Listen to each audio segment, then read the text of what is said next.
This is a lot more tiring than being on the bike, but I'm actually in Manchester waiting for the flight to Dubai. The last time I actually was in Dubai, I cycled all the way there. It's going to be quite surreal to be there. Holy shit, would you look at the size of this?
So what I do is I wrap the derailleur up in here with the mech hanger, and basically protects the derailleur, and more importantly as well protects that mech hanger. If that gets bent or damaged, you're going to be hard pressed to get a replacement no matter where you are. You usually have to order that kind of stuff. Essentially you've got to protect this when you're packing your bike. Yeah. And just put everything back on. And this is how I protect the forks. It's very essential that you put a wedge in between that just to stop the fork from being crushed if the bike is mishandled in the box. So yeah, this can save you a lot of hassle.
It's hot, but still it's about 30 degrees, so I got to acclimatize a bit. I've just come from like 2-3 degrees in England and to this, so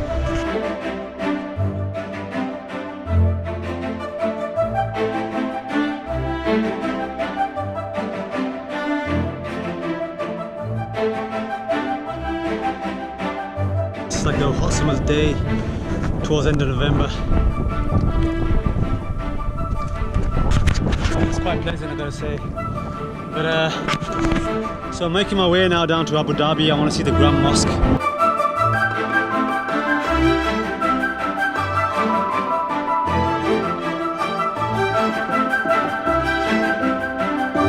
The roads are flipping brilliant, no two ways about that, but the infrastructure of cycling is just really, it's kind of like on a lot of parts it's like rolling the dice and hoping for the best, I guess.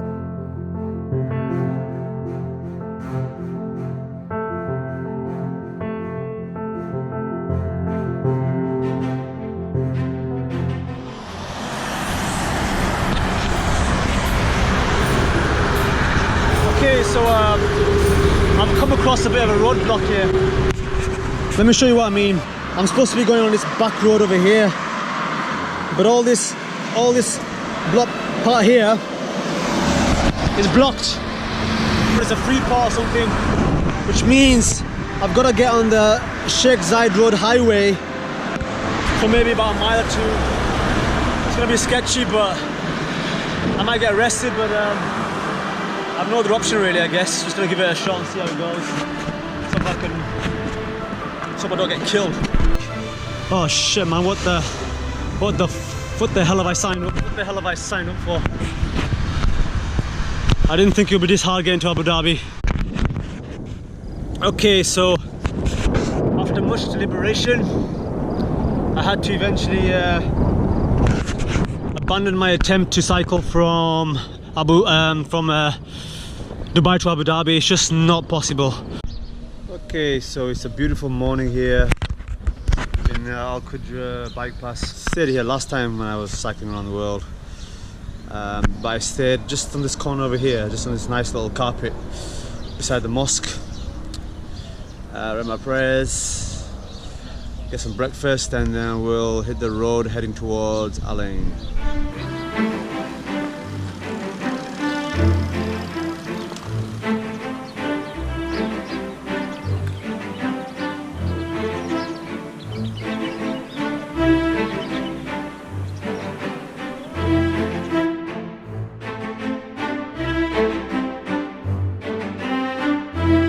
Tracing the steps or the ride that I did when I was cycling around the world, crossing this part.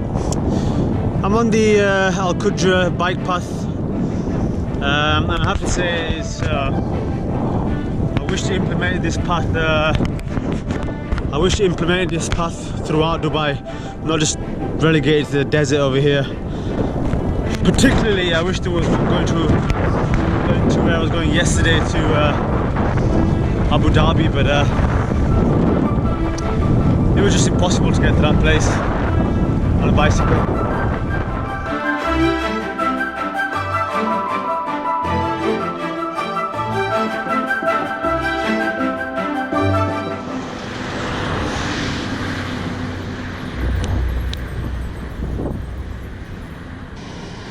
This is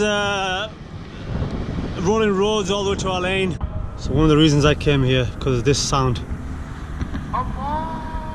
Beautiful.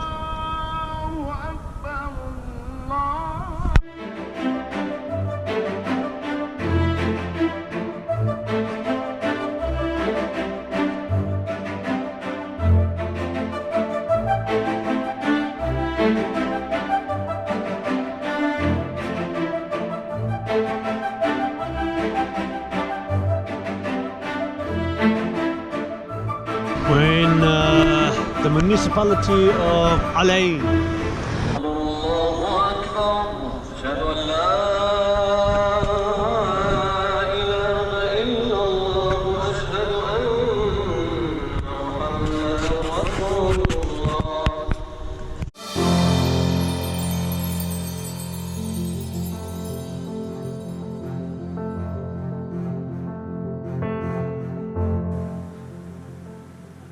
And you think it was like a main mosque of a country, but it isn't.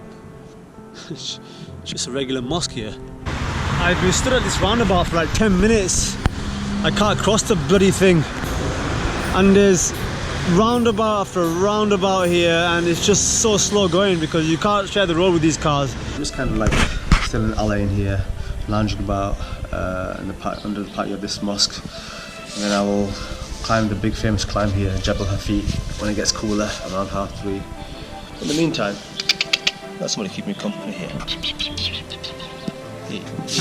There you go.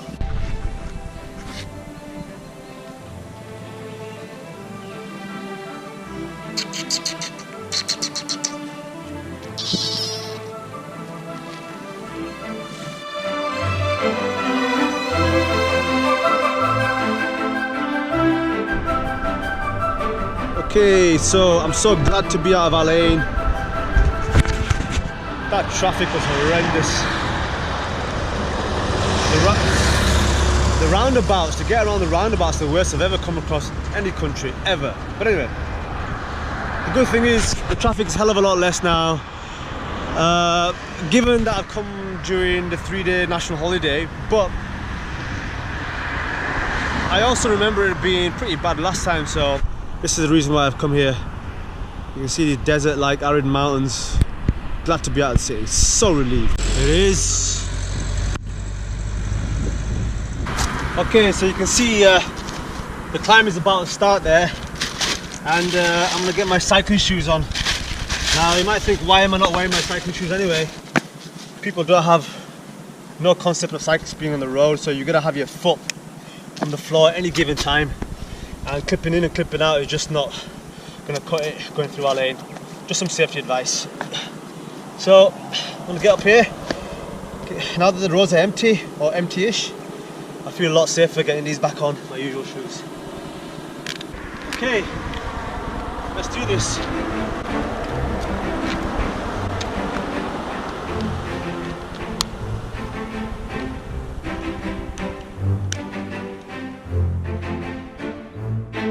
Yeah, I think it's about 10, 11, maybe feels like about 12% to me, to be honest. I'm definitely under geared.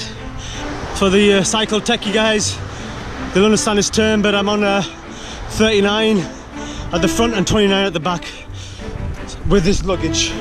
So I could have done with a 34, 29 at least. So I'll just have to kind of grind my way up here.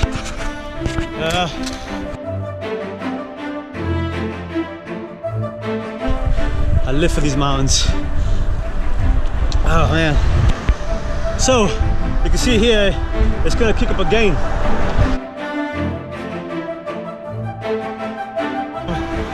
Ball yelling, traffic is here.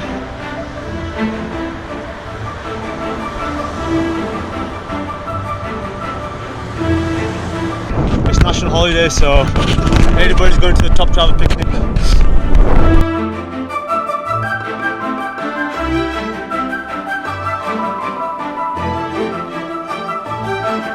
But I was kind of depressed in Al Ain earlier, but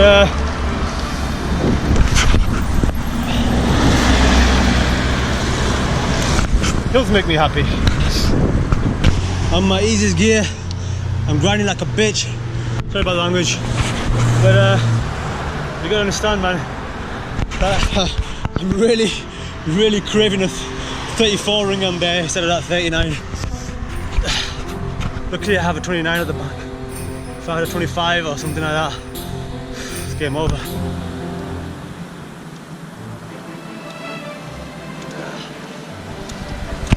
Never going to do this again with a 39 ring. And I haven't even mentioned the luggage.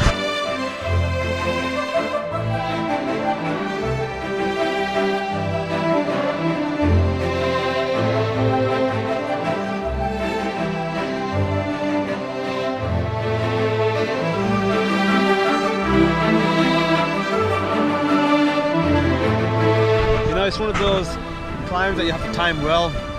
I kind of waited around all day to do it, but look at this. I should be up there before sunset, or maybe not, because I've got 3 more miles to climb.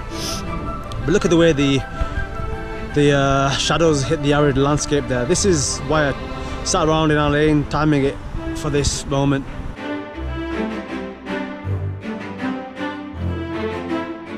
So let's get back on the bike and pedal on.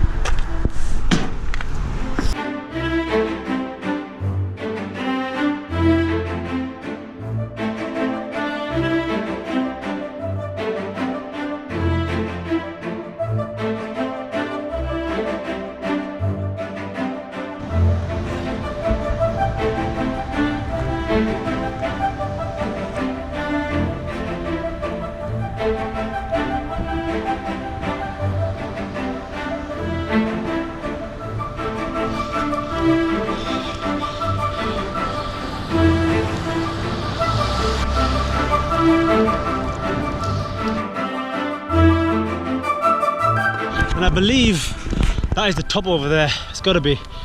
Wow, what a climb. Got a bit of a headache doing this, probably from dehydration. Can't drink enough up here. But yeah, it's certainly the highlight so far. You can imagine when there's an Alpine or a Pyrenees climb the Tour. This is probably what the aftermath looks like once the Tour passes through. But this is the last little bit, this last little kick here. I'm done. I'm gonna try and camp up here, but not sure with these crowds. This is quite a sense of elation. Man, it took me quite a while to get that.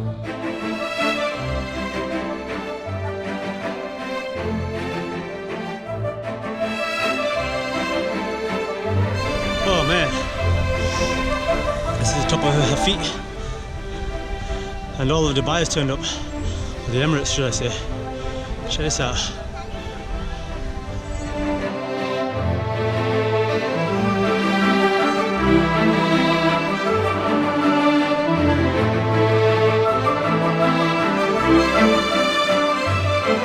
I just got to the top of the climb and meeting these guys from India.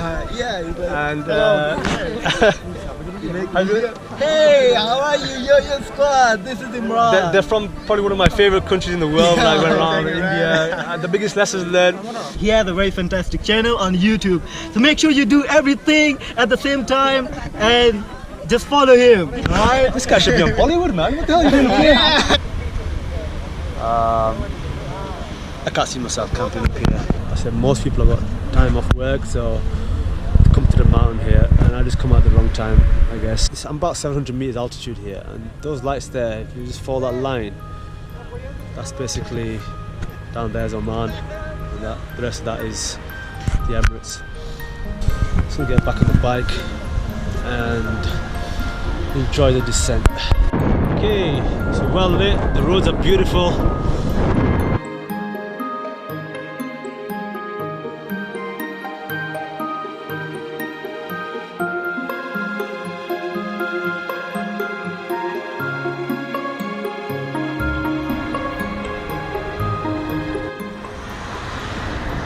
Okay, so where you can see that minaret, I stayed there on the grounds last night, so it's the last closing mile of the Emirates, and literally Oman is about 5-6 miles that way. Okay, this road is just dead and flat, leading to Oman, my closing miles of the Emirates, and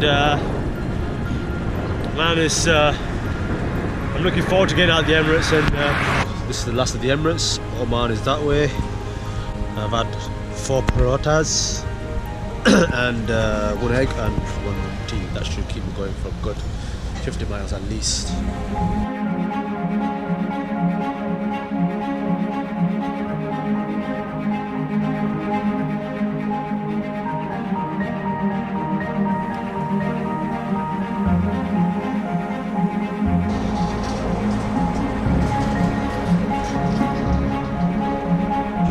But I got this headwind, and I can see these long straight roads and endless horizons, and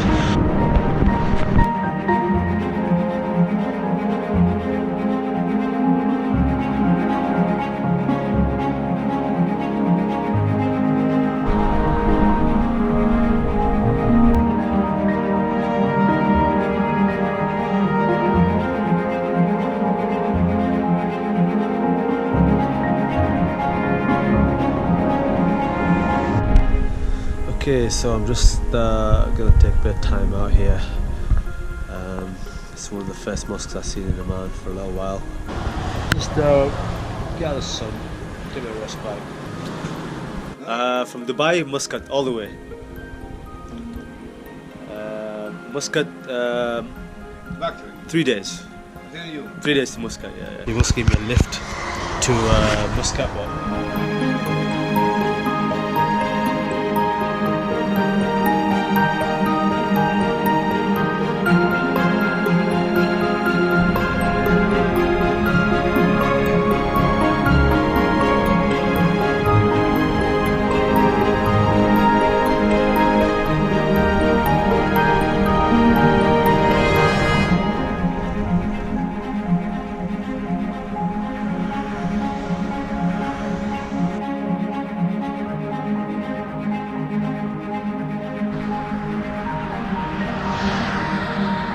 It's magic hour, best time of the day, cycling well through the evening here. It's gone 5:30 and still about 10 miles from Ibri. This is my second day in Oman. I just left Ibri, tea and biscuits were the order of the day for breakfast. Just need the energy, just need the calories.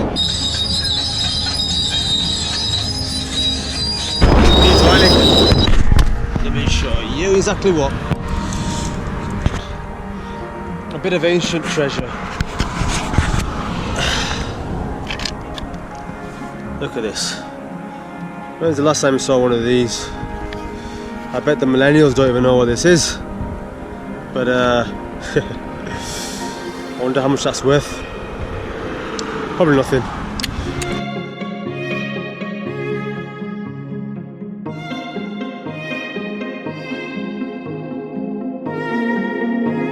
As I make my way to Nizwa, the mountains are starting to become quite apparent now.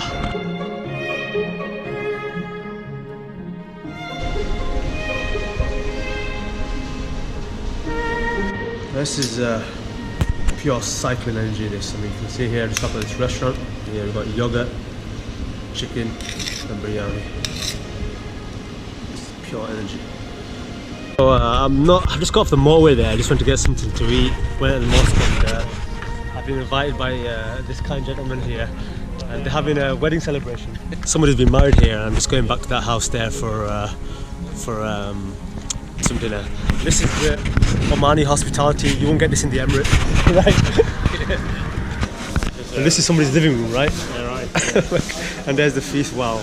And I'm very fortunate to Someday with the us, maybe we'll come here with family.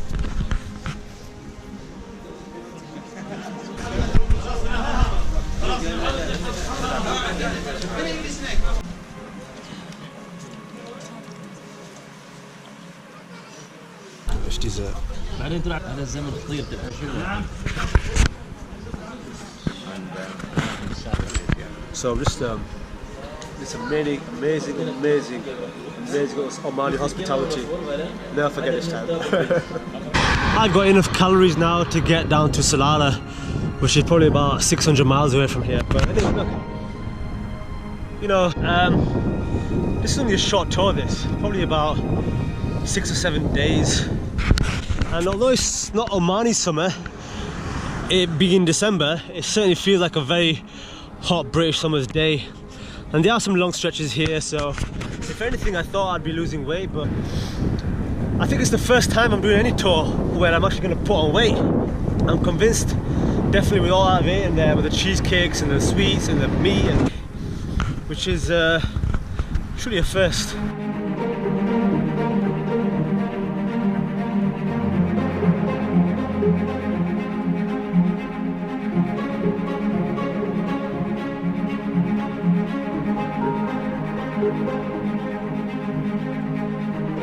Which is the Sultan Qaboos Mosque of Nizwa.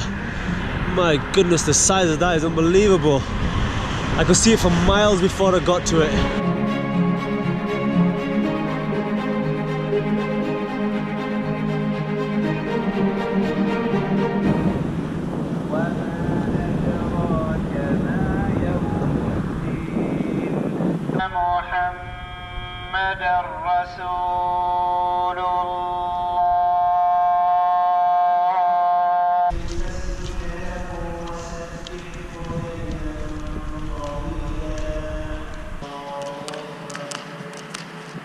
This is probably the most stunning mosque or building I've ever probably seen.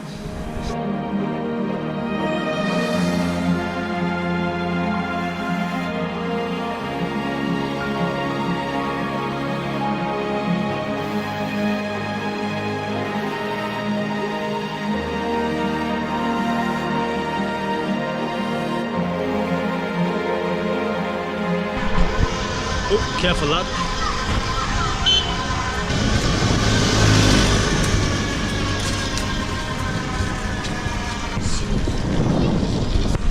Oh, careful, careful. You've got your paratha and you've got tea, so many calories in this stuff. Goes a long, long way. So you get your paratha, dip in your tea, it's like tea and biscuits. Give it a good soak.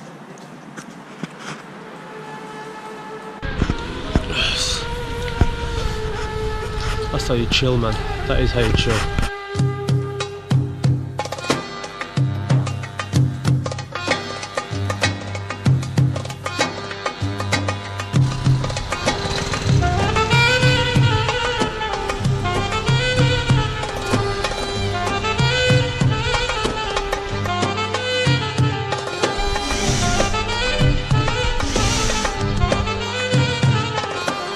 It looks like it's been like that for centuries.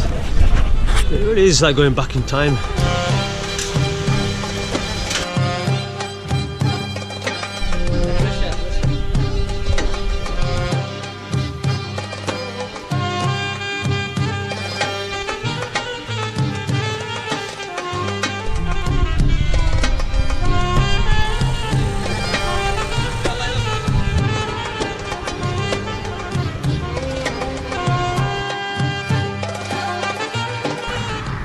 It's a bit like York,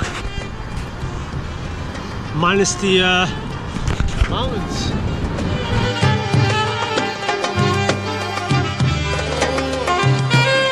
The roads become like this, single lane.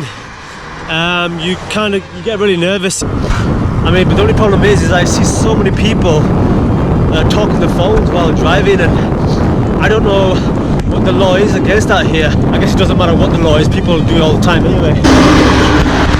It just takes one guy to just glance down at his phone and clip you and it's lights out. So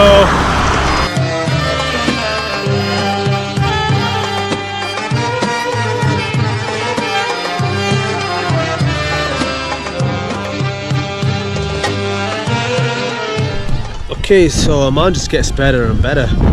This is a playground here, the mosque there, and a playground, like a picnic area. Families coming out, having a good day out. Now, this here, you can see the road just goes up there. This looks like the first legitimate climb since Jabal Hafid. Look at the scenery.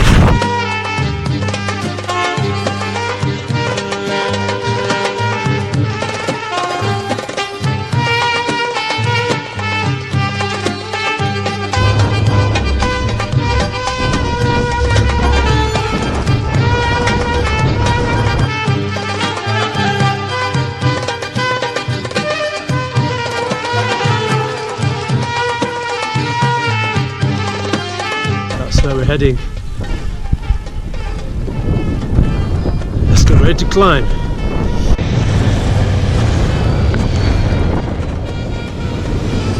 It's good to see a motorcycle gang in Oman. I'm on the slopes of the climb to El Abreen.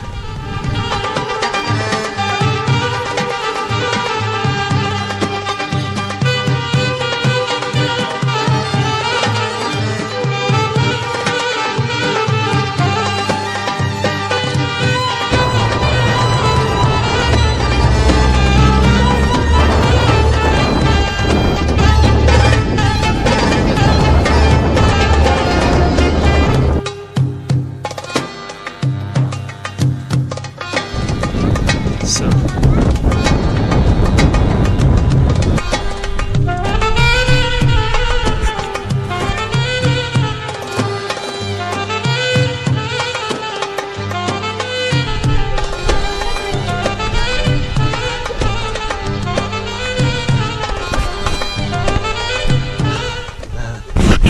enjoyed a village walk so much in my life. Dear visitors, men are requested not to go through this way. Fair enough. Hang on, but is that going that way? Okay, I'll take a guess it's this way. That runs the irrigation system that powers these taps, and just to get ready to pray here because there's like a mosque here right in the middle of this.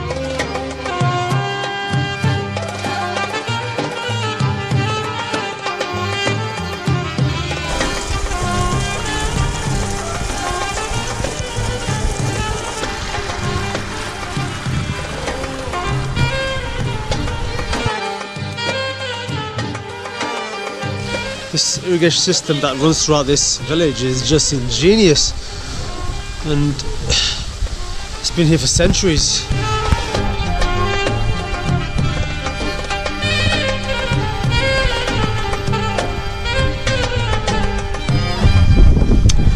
There's a bit more to it than that. I can't obviously see everything, but was that worse than 3-4 mile climb? Absolutely. Best village I've ever been to.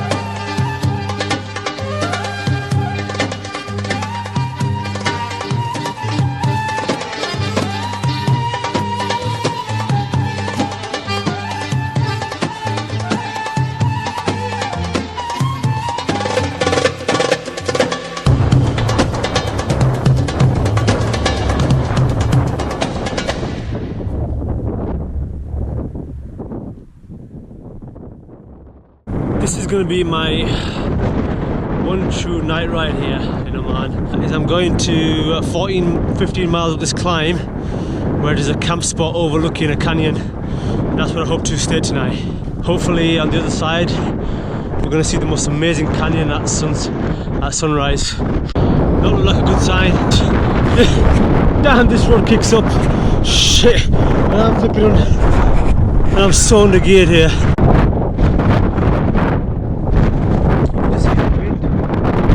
Be a very long arduous climb, and it's the wind more than anything that's making it really hard. It's a crosswind or a headwind. See the moonlight there, but the winds are just turning into gale force now and it's getting chillier. I just thought I'd just pull off into the next town and just take some shelter from this wind. So trying to come back to this mosque if I can. Oh boy, that was some intense wind. I just pulled off into this this mountain town village, should I say, just to get away from that intense wind that was just picking up more and more the more higher I climbed, and it just became gale force. Hear it howling between the mosque walls. If I just open this door, you'll see. So I stayed in this mosque last night. Really retreat from that wind last night. I mean, I'm kind of really fortunate I found this little village which is about 1500 meters in altitude, so it's pretty high up.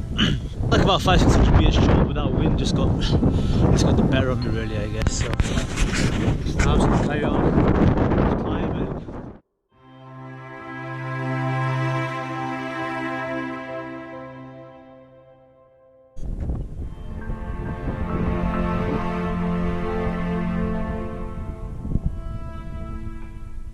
Wow, I could stay here all day looking at this. Unbelievable. But got a long day today. Try and get to Muscat. Let me explain.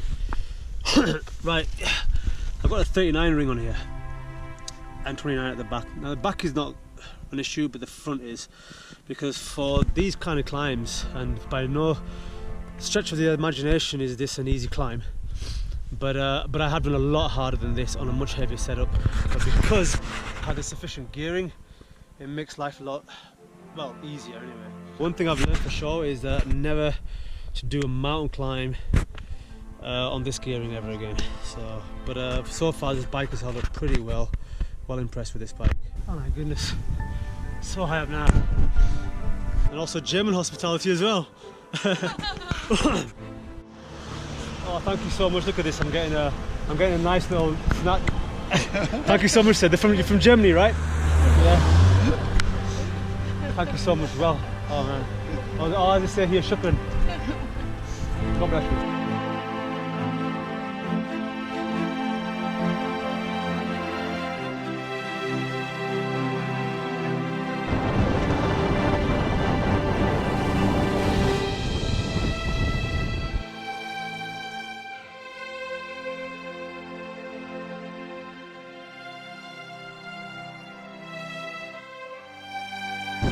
Oh my goodness, look at this.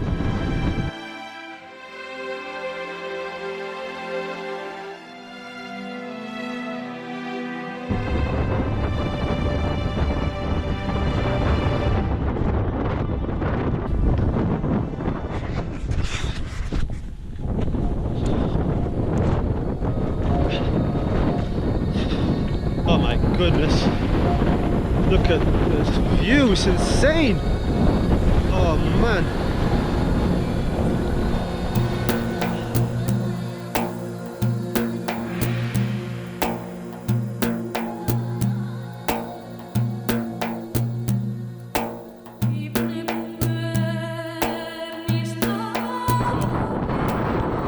Down the other end, it's a dirt road like this for about 15, maybe 18 miles.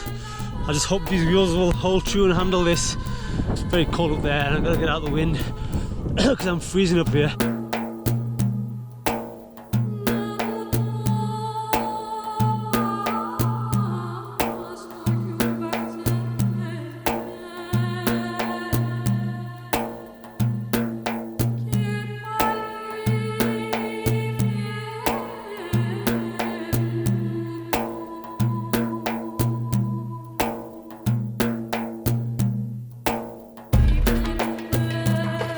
This is the first. This is definitely rideable.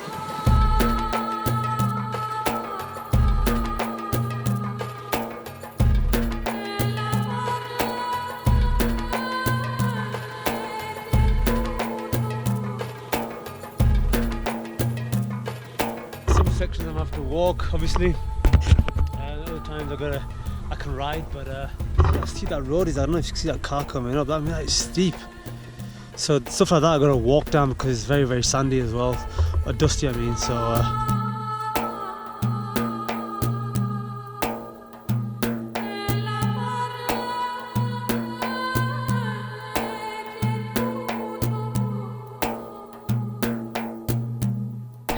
on 23mm tyres on road wheels, certainly not recommended. I'm taking a break on a descent. That's probably a first as well. So cool. I mean, there's like a village right here in like the middle of this Wadi Bani Auf, which is the name of this area. Oh man, not enough traction, not enough traction.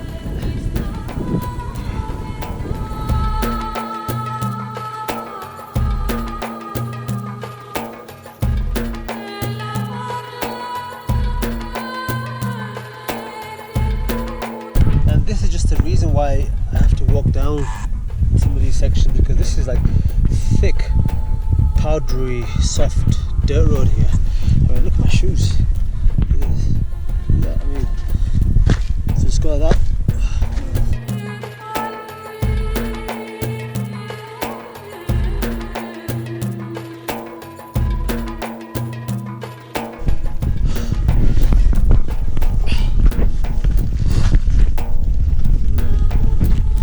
Situation where I'm literally out of water and I'm having to walk up these steep gradients. Dusty is so fine and powdery. It's obviously racked up a lot of thirst and that's just made me go through all my water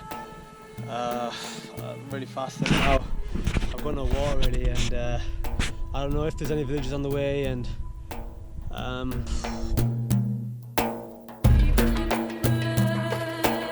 just explained earlier, I've run out of water. Somebody always comes around. From England to be precise. Thank you so much, guys. You're welcome, mate. Oh man, much needed. Thank you so much.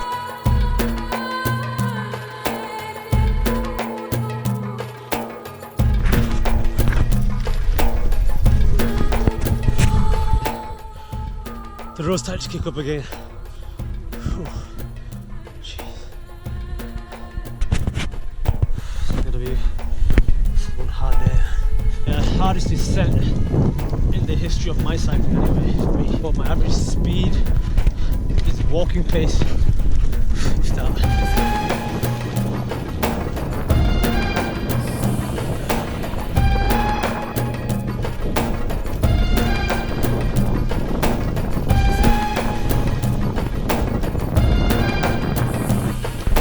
Another climb, the scenery is gorgeous, but to be honest with you, I'm not enjoying this now. This is becoming too much. I don't have the gears, and my bike is not designed for this. So I'm really starting to get to me now. It takes quite a bit to get to me, but this is something else. I've literally been eating dust all day. Nice.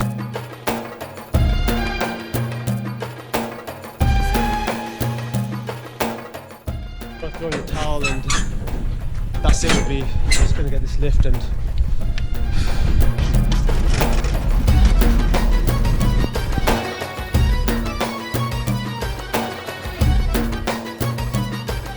oh man, this guy knows his roads. It makes a change to see in a car. We're doing this all day long and it's not pleasant and it's not for a road bike. I can't believe I even did it, to be honest with you. Good thing about Oman, a local is bailing me out basically.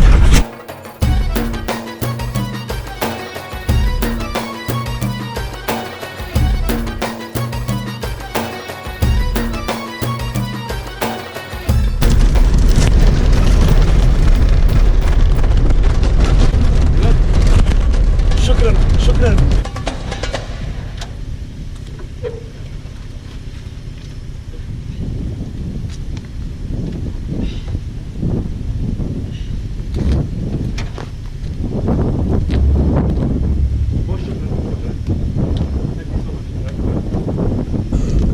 Just gonna stop here for a little bit and have a dust down.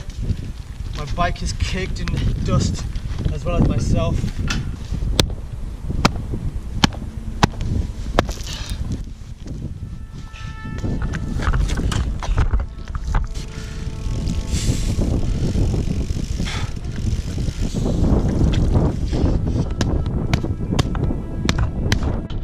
Right now, riding on this stretch of tarmac, in all my years of cycling, even cycling around the world and hitting some really nasty dirt roads, I have never enjoyed a stretch of tarmac the way I have at this moment right now.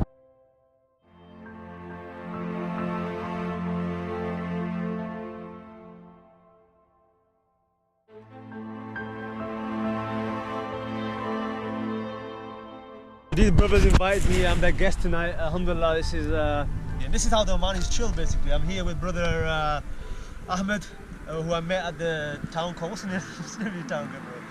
The name of the town? Oh, why forget my... No, inshallah, I will remember. Before I leave, I remember. Al-Awabi. Yes, I am taking now some tea for Imran. It helps that you have dry wood. We don't have this in England, unfortunately.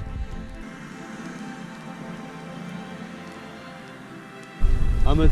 Yes, my friend. Brother, it's been a blessing to meet you, man. Yes. And also Usama. How are you? Brother Usama. Serious to God, man.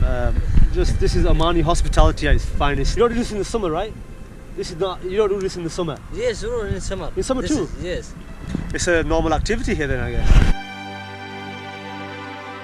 It's going to be relatively an easy day compared to yesterday. So about 100 miles from Muscat. Beautiful, silky smooth roads.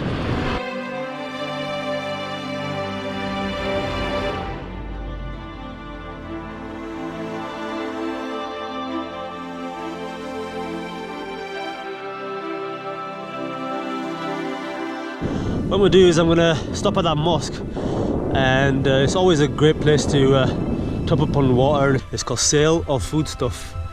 Not food, just food stuff. Okay, let's fill you up. Oops, it's not good for my cleats. See, you got these water dispensers here. So it's filtered, I presume. Cool as well, usually.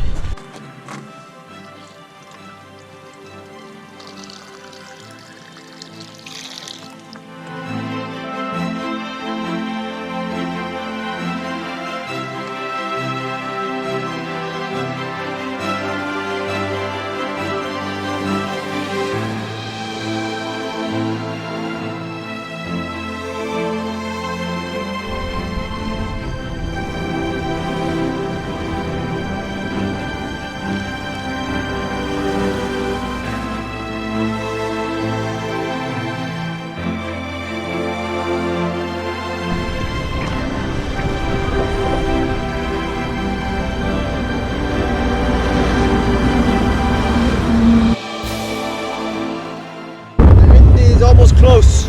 Just enjoying the last of the mountains before we head to Muscat. Okay.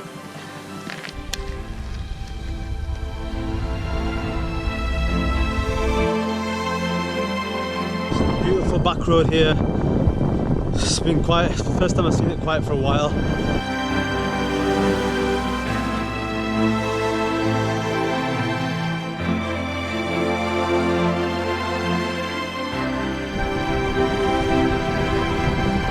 I met Gareth yesterday before that horrible descent.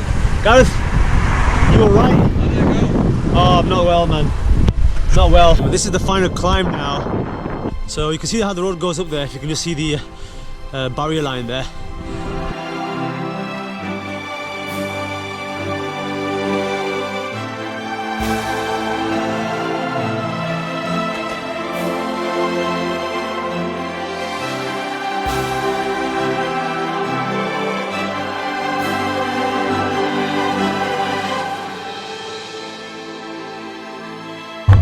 There's a bit of a gradient on this climb, but I guess for me now, it's the last one of the journey of this short of what's been a pretty epic journey. So, let's see. And I'm pretty sure that last bend round there's a corner at the top of it.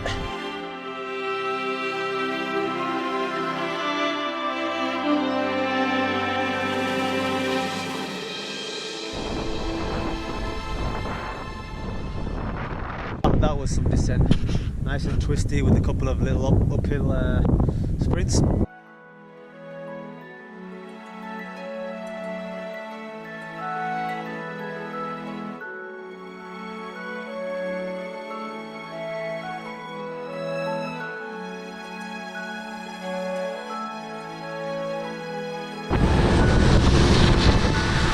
Per usual, a lot of traffic on the way to the capital. But it is rush hour here, and I'm just relying on this faded yellow line that is the shoulder. Fear sharing heavy traffic is these tyre blowouts here. I mean, see here.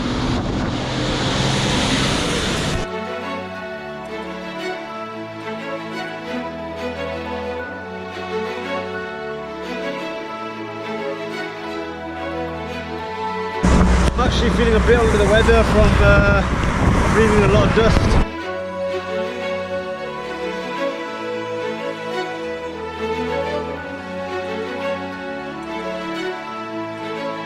Just amazed me throughout, which is why it's called Oman, because you keep saying, oh man. So, as I reach Muscat, the end of my ride, job's a good one.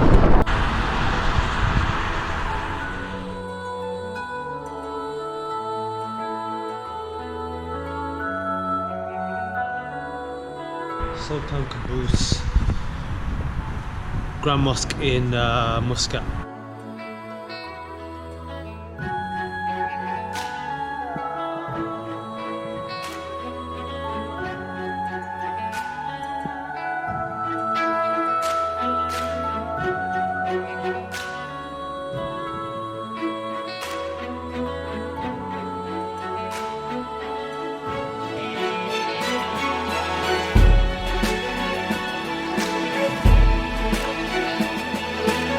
Amazing from the inside as you saw, and also from the outside, as you can see here as well. That kind of wraps up my journey really from Dubai, from the UAE, from the Emirates to Muscat.